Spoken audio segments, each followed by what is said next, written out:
है जहाँ पर पूर्व विधायक नरेश जी हमारे साथ हैं।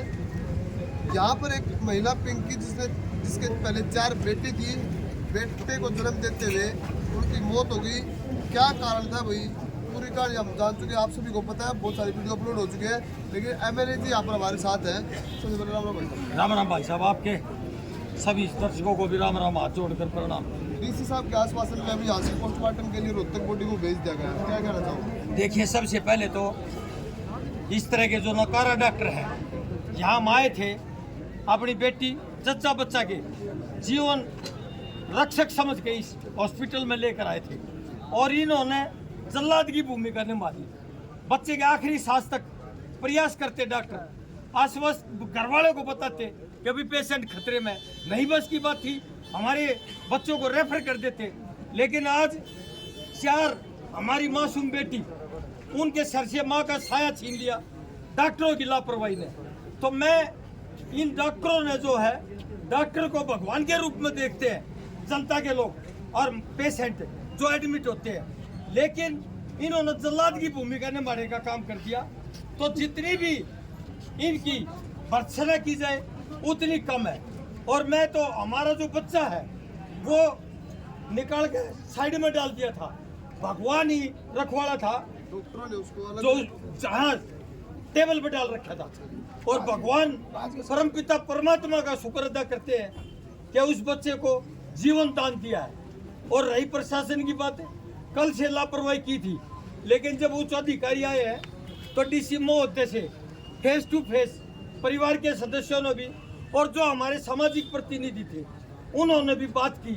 और हमारी महिला शक्ति की प्रतीक बहुत सारी संख्या में माताएं बहनें भी बैठी थी धरने पे कि न्याय मिलना चाहिए इन गरीब आदमियों को।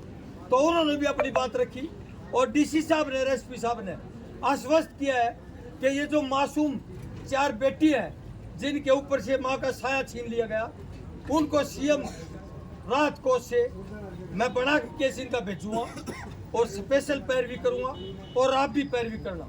तो इनकी भी पैरवी करेंगे और इनकी जहाँ तक ये पड़ेगी फीस भी माफ कराएंगे।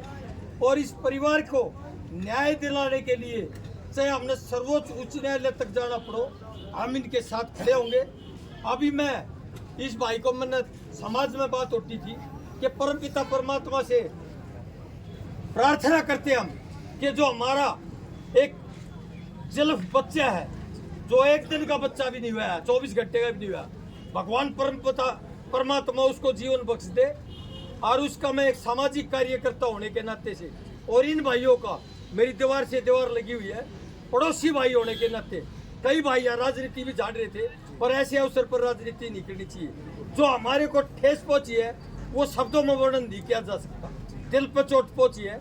और ये मेरा भाई है, इनकी वो धर्मपत्नी थी, इसको तो बेचारे को शुद्ध नहीं है, इससे तो आवाज उठाओ। हाँ, इसको बेचारे को शुद्ध नहीं है। मैं कह रहा था अपनी 2 बात रखो, इन्होंने कहा प्रधान जी आप हमारे भाई है, तो मैं क्या बात रखूं, मेरे तो कुछ समझ में बात नहीं आई। तो आधा जीवन हो गया इसका बेचारे का, किस तरह बच्चों की परवरिश होगी।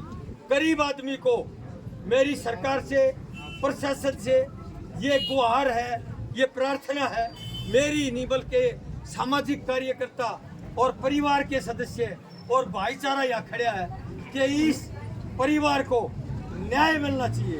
अगर इस परिवार को न्याय नहीं मिल रहा तो गरीब जो लोग हैं उनका न्यायपालिका से विश्वास उठ जाएगा।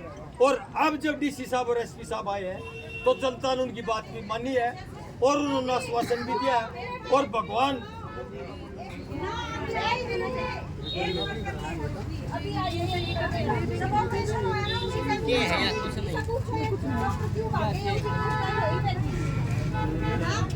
आप क्या काम करते हो?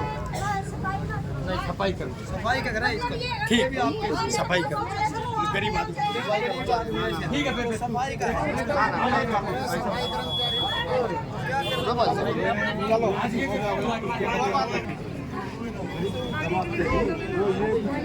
अरे ये सफाई करता है।